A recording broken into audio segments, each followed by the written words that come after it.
রাত হলে শহর থেকে এই রেস্তোরাঁয় যান। আইপিএলের সময় এভাবে বিভিন্ন খেলোয়াড়দের নামে খাবার তৈরি করে প্রতিযোগীদের মনোরঞ্জন করছে এই রেস্তোরাঁ।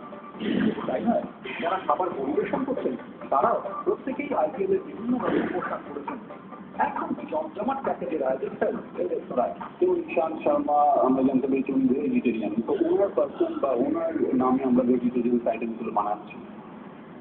দাদা মাছ ভালোবাসে, মিষ্টি ভালোবাসে, সেই জন্য ওই ধরনের মনপসন্দ জল ভরা সন্দেশ, রসগোল্লা, মিষ্টি দই এরকম রাখা হচ্ছে। আমাদের নাইট পছন্দের জিনিস আছে সেগুলো রাখা হচ্ছে। এই সমস্ত নতুন প্রতিষ্ঠা খেতে আসছেন তারাও বেশ খুশি, আর রাস্তে জানালেন বেশ উপভোগ্য পুরো ব্যাপারটাই। Very good. It's a very good concept. कितनी जाएगी? And I feel it has been very much, very well incorporated in the. বড়ই ইউনিক, মানে নামগুলো লাইক খুব ভালো এনজয় করেছি। কলকাতা ক্রিকেটের মক্কা, আর ক্রিকেটের মক্কাতেই আবার টেবিলের আইপিএল ঝড়।